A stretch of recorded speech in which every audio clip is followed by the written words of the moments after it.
গল্প পাঠব সুমনের আজকের নিবেদন হুমায়ুন আহমেদের গল্প তুচ্ছ। আমি মাঠের দিকে তাকিয়ে হাঁটি। এর প্রধান সুবিধা হচ্ছে পরিচিত কারোর সঙ্গে চোখাচোখি হবার সম্ভাবনা অনেকখানি কমে যায়। একজনের সঙ্গে অন্যজনের একটা স্বাভাবিক আড়াল তৈরি হয়। কেউ কেউ তা বুঝতে পারেন না। ভদ্রতা দেখাবার জন্যে এগিয়ে এসে বলেন, আসসালামু আলাইকুম, ভালো আছেন? এসব ক্ষেত্রে আমি প্রশ্নকর্তার মুখের দিকে না তাকিয়েই অল্প একটু হেসে বলি, ভালো। এই বলে আমি দাঁড়িয়ে থাকি। এতে প্রশ্নকর্তা একটা সমস্যায় পড়ে যান।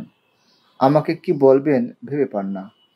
গায়ে পড়ে কথাবার্তা শুরু করার যন্ত্রণা আমি তাকে পেতে দিই। পরিষ্কার বুঝতে পারি ভদ্রলোক মনে মনে বলছেন, কি যন্ত্রণা, কেন যে কথা বলতে গেলাম। সবসময় এই অবস্থা তৈরি হয় না। কিছু কিছু লোক আছেন যারা কথা বলতে খুব পছন্দ করেন। দেশের কি হচ্ছে বলুন তো দেখি ভাই, এই বলে নিজেই দেশের কি হচ্ছে সে সম্পর্কে বিস্তারিত বলতে থাকেন। এদের হাত থেকে নিষ্কৃতি পাওয়ার সহজ কোনো উপায় নেই। বদরুল আলম সাহেব এরকম একজন মানুষ, সরকারি কর্মচারী, সম্প্রতি রিটায়ার করেছেন। হঠাৎ এসে পড়া অবসর নিয়ে কি করবেন বুঝে উঠতে পারছেন না। দুটি কাজ খুব মন দিয়ে করেছেন, শরীরচর্চা এবং দেশচর্চা। সকাল বিকাল দুবেলা জগিং করেন। জগিংয়ের জন্য একটা পোশাকও তৈরি করেছেন, সাদা হাফ শার্ট, হাফ প্যান্ট এবং ক্রিকেটের আম্পায়ারদের মতো সাদা টুপি। দেশচর্চার মধ্যে আছে তার নিজস্ব পরিকল্পনা। দেখা হলেই বলবেন, প্রফেসর সাহেব, কিছু একটা তো করতে হয়, কি বলেন? ভেজিটেবলের মধ্যে বেঁচে থাকার কোনো মানে হয় না, কি বলেন? তা তো ঠিকই। প্রতিদিন পৃথিবীতে কতজন শিশু মারা যায় জানেন? জি না, 40,000। বাংলাদেশে প্রতিদিন কতজন মারা যায় আন্দাজ করুন তো দেখি। আন্দাজ করতে পারছি না। ইউনিসেফের একটা রিপোর্ট আছে আমার কাছে, আপনাকে পড়তে দেব। পড়লে মাথা ঘুরে যাবে। ভয়াবহ অবস্থা। আমাদের কিছু একটা করা দরকার, কি বলেন? তা তো বটেই। এই যে ছোট ছোট শিশু রাস্তার পাশে বসে ভিক্ষা করছে, এদের কাছে আমাদের জবাবদিহি করতে হবে, হবে না? তা তো হবেই। আমি আমার স্ত্রীকে বলেছি প্রতিদিন 50টা করে হাতে গড়া তৈরি রুটি করে দেবে, আমি ডিস্ট্রিবিউট করব। সে রাজি হয়েছে। আপনাদেরও এগিয়ে আসতে হবে, একার পক্ষে তো সম্ভব না, কি বলেন? তা তো বটেই। যত গর্জে তত বর্ষে না, এটা হচ্ছে সাধারণ নিয়ম। বদরুল আলম সাহেবের বেলায় নিয়মের একটু ব্যতিক্রম লক্ষ্য করলাম। তিনি সত্যি সত্যি রুটি বিতরণ সমিতি, সংক্ষেপে রুবিস, স্থাপন করে বসলেন। সমিতির 3-4টা সভাও হয়ে গেল। আমি ওই সমিতির এক্সিকিউটিভ কমিটির একজন সদস্য। পাড়ায় থাকতে গেলে কত রকম যন্ত্রণা যে সহ্য করতে হয়। এই জাতীয় সমিতিগুলোর আয় লিটল ম্যাগাজিনের আয়ের চেয়েও কম হয়। একটা হচ্ছে ভরসার কথা, তো একদিন রুটি বিলিয়ে সবার উৎসাহ মরে যাবে, এটা স্বতঃসিদ্ধভাবে ধরে নেওয়া যায়। আমাদের সমিতির সভায় ঠিক হলো রুবিসের কার্যকলাপ বর্ষা মৌসুমে শুরু হবে। সে সময় খাবার দাবারের আকালটা একটু বেশি দেখা যায়। বর্ষার আগে পর্যন্ত সমিতির সদস্যরা রুটি বিতরণের পদ্ধতি সম্পর্কে খোঁজ খবর করবেন এবং চিন্তা ভাবনা করবেন। আমি হাঁপ ছেড়ে বাঁচলাম। বর্ষা আসতে দেরি আছে, রুবিস ততদিন টিকবে না। বর্ষা বাদলাই রুটি নিয়ে বের হবার উৎসাহ কারো থাকবার কথা না। তবে বদরুল আলম সাহেব যে এরকম উৎসাহী ব্যক্তি কিছুই বলা যায় না। বৈশাখ মাসের কথা, বিকেলের দিকে আকাশ অন্ধকার করে মেঘ করেছে, নির্ঘাত একটা কাল বৈশাখী হবে। দ্রুত পা চালিয়ে বাসায় ফিরছি। দুয়েল চত্বরের কাছে এসে বদরুল আলম সাহেবের সঙ্গে দেখা। মাথা নিচু করে চলে যাব ভাবছি, সম্ভব হলো না। বদরুল আলম সাহেব গলা উঁচিয়ে ডাকলেন, ভাই একটু এদিকে আসুন তো, বিরাট বিপদে আছি। গিয়ে দেখি সত্যি বিরাট বিপদ।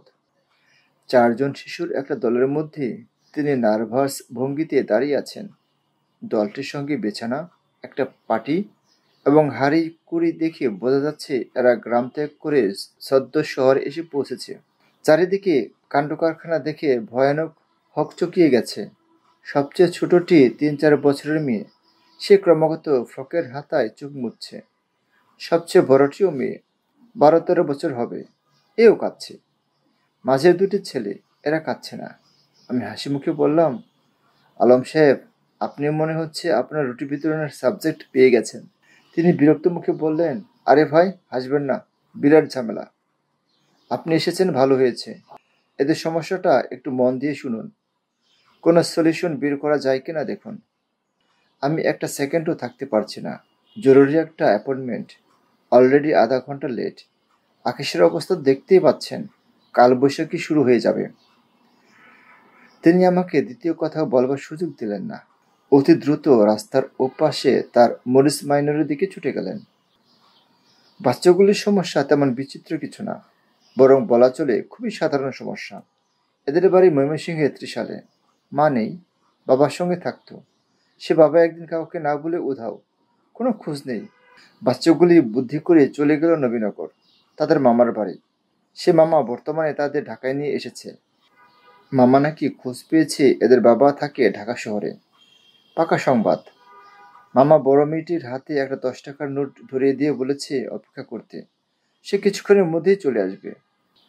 এরা অপেক্ষা করছে, কিন্তু মামার খোঁজ নেই। আমি বললাম, মামা কখন গেছে? বড় মেয়েটি ফোঁপাতে ফোঁপাতে বলল, সকালে। মেয়েটি মন খারাপ করিয়ে দেবার মতো সুন্দর, ছোট বাচ্চাটিও পুতুলের মতো। এটা একটা অস্বস্তিকর ব্যাপার। এরা দেখতে কথাকার হলে কোনো কথাবার্তা না বলে চলে যাওয়া যেত, এখন যাওয়া যাচ্ছে না। বাবা কি করতো? গাতক। সেটা আবার কি? গান গায়, সারি গান, মুর্শিদি গান। আরেক সমস্যা, সঙ্গীতজ্ঞের পরিবার। এদের বাবা যদি কামলা টামলা জাতীয় কিছু হতো, তাহলে মনের উপর চাপ পড়তো না।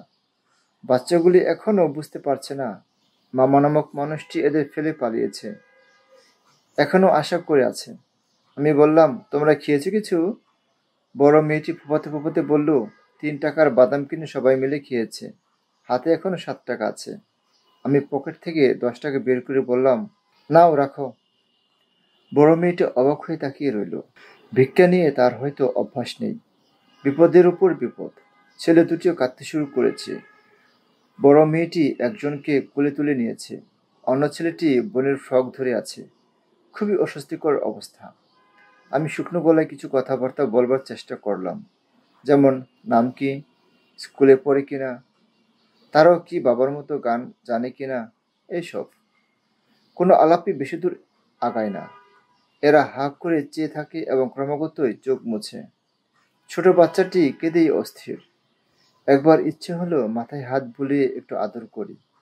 পর মুহূর্তে নিজেকে সামলে নিলাম।